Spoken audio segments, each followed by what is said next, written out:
Buenas tardes, profesor Víctor. ¿Cómo le va? Mi nombre es Sandra Barón Mantilla, yo soy de la Territorial Santander. Tengo el gusto de estar en su clase de estadística y voy a explicarle brevemente em, el tema del taller que teníamos o tenemos que presentarle a usted. Y vamos a hablar del muestreo distributivo y las muestras de estimación. ¿Qué hablamos? Primeramente tenemos que hablar qué es una estadística interferencial. Una estadística inferencial constituye uno de los pilares metodológicos más fundamentales en la investigación científica moderna, ¿sí? Y de la gestión de la administración pública como tal. Es una herramienta importantísima. ¿Por qué? Porque está basada en la evidencia. ¿Y qué nos habla a través de eso? La evidencia se basa a través de la estadística descriptiva, cuyo propósito nos limita como organización. Entonces, ¿qué nos ayuda? Nos ayuda a resumir, a presentar visualmente las características de un conjunto específico y a través de eso agregarlo a los datos, ¿sí? La interferencia estadística va un paso más allá en las probabilidades y en los comportamientos de tendencias en una población como tal. A partir del estudio minucioso de un subconjunto, entonces estamos cotidianamente enfrentándonos como administradores públicos a muchos retos. Entre estos están el censo, los programas de beneficio de programas sociales, los contribuyentes de municipio, los usuarios del sistema de salud. Todo eso trae un censo como tal que tenemos que aprender a manejarlo. Las restricciones de tiempo, la aplicación de censos permanentes, etc. Lo que vamos a hablar, hay una parte importante que es el núcleo del proceso inferencial. ¿Qué nos habla el núcleo del proceso inferencial? Es el viaje estadístico que inicia con una palabra importante que es la estadística inferencial. ¿Qué nos habla la estadística inferencial? Nos define como tal, como una rama de la estadística que provee los métodos de procedimientos para modelar la incertidumbre y generar inclusiones sobre una población. En conjunto total tenemos elementos, tenemos ciudadanos, tenemos objetos, tenemos cosas que nos hacen característicos de una sociedad, ¿sí? Utilizamos únicamente la información suministrada por una muestra, que es un subconjunto representativo de dicha población. Vemos el puente métrico, y el puente métrico es importante porque de ahí despegan dos subtemas importantes. El primero es el parámetro y el segundo es el estadístico. ¿Qué nos habla del parámetro? El parámetro es una medida numérica constante que se describe característicamente, específicamente de una población completa. Por ejemplo, la medida poblacional o la proporción poblacional. Su valor suele ser desconocido, ¿sí? Debido a la imposibilidad de censar a toda la población, o sea, está limitada. Y la segunda es la estadístico. ¿Qué nos habla el estadístico? Es una variable aleatoria calculada a partir de los datos recolectados exclusivamente de una muestra, como la medida muestral, proporcional muestral y estadístico, que varía de una muestra a otra.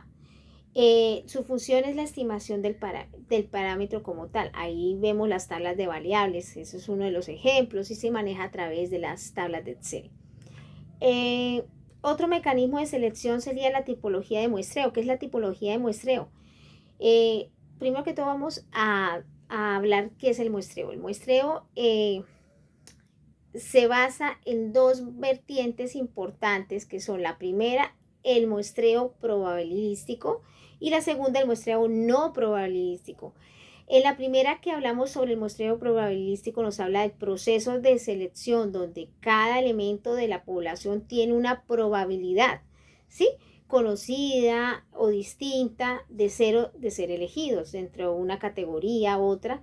El método de muestreo aleatorio simple, que en sus siglas se lee como más, ¿sí? Donde cada muestra nos da un tamaño exactamente de la probabilidad de elecciones.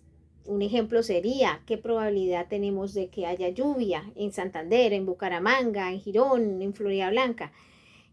Eso sería una estadística probable. Puede ser que tenga un 70% de probabilidad que hayan lluvias, ¿sí? A través del centro metodológico, eso sería una probabilidad. Y un muestreo de no probabilístico es el procedimiento de selección basado en el criterio subjetivo convincente de o cuotas del investigador. ¿Qué quiere decir? No, donde todos no los elementos tienen la probabilidad conocida de participar, lo que impide la generación matemática formal y la medición del error de estimación. Hay otro tema que es el comportamiento de distribución muestrales por error. Hay un comportamiento que hace como prueba error. Este estadístico cambia cada muestra extraída. ¿Qué posee?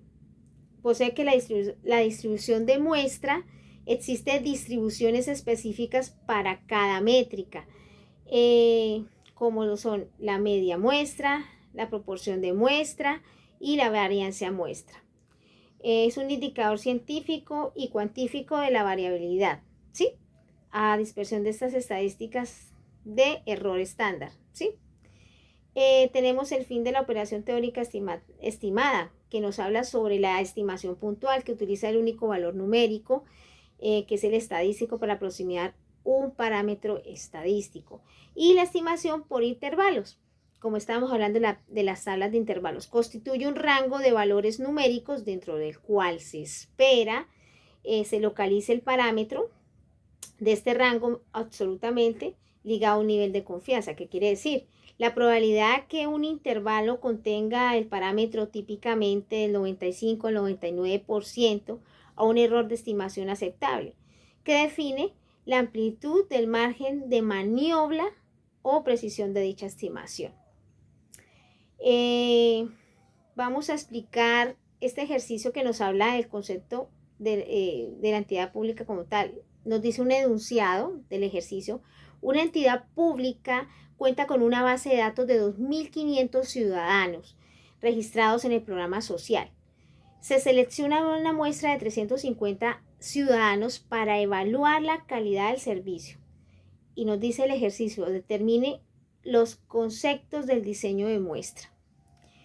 La solución del ejercicio es el siguiente, y el desarrollo analítico. Primero, A, ¿cuál es la población? Que es la primera pregunta que nos hace. La población objetiva de estudio es finita y está constituida por la totalidad de ciudadanos inscritos en el sistema de información de la entidad pública.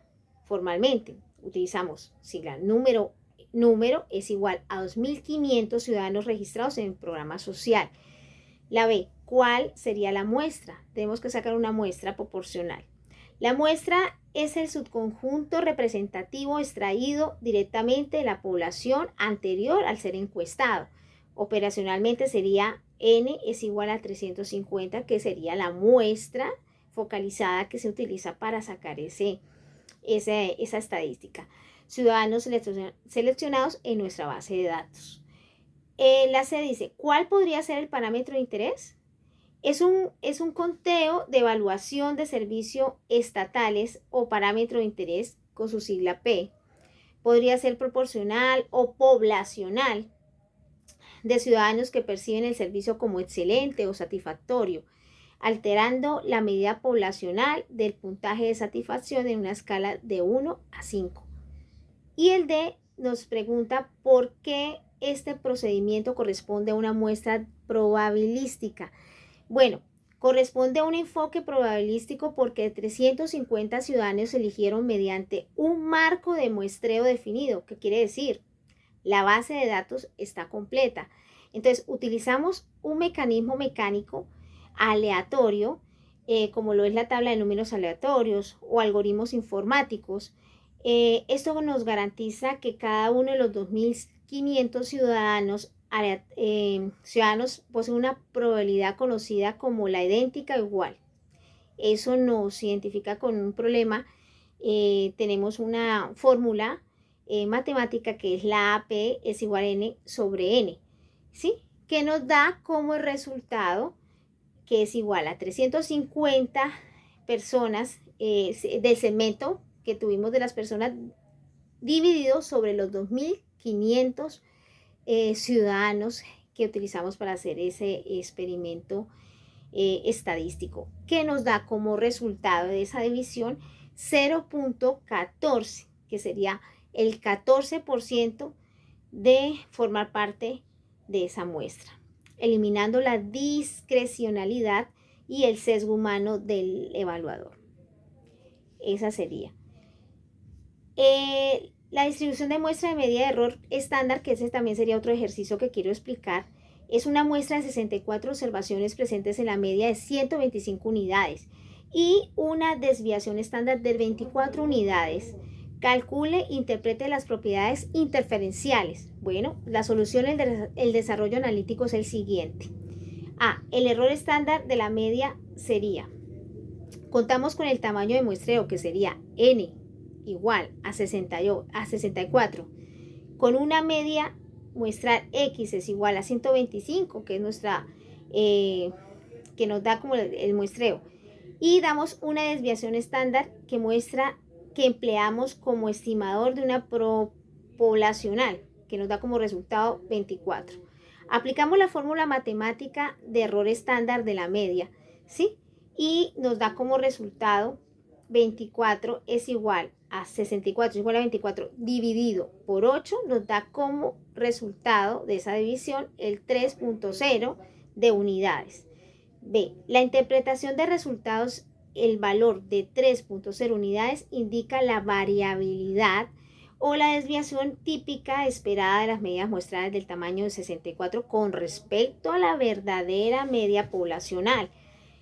Es en términos prácticos, si estamos en múltiples, mientras aleatoriamente de 64 observaciones de una misma población, las medias de esas muestras fracturan alrededor de la media real con una dispersión promedio de 3.0 unidades. Esto denota una alta concentración y por ende una buena precisión en la estimación.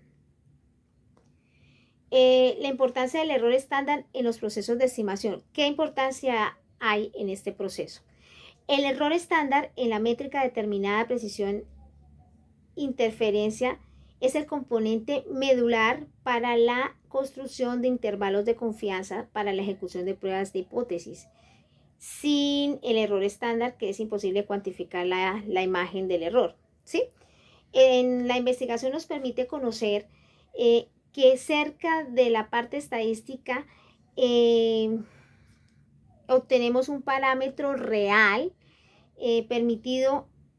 Nosotros como administradores públicos podemos evaluar ese riesgo y la incertidumbre de las estimaciones antes de asignar un presupuesto, implementar reformas. Entonces es importante utilizar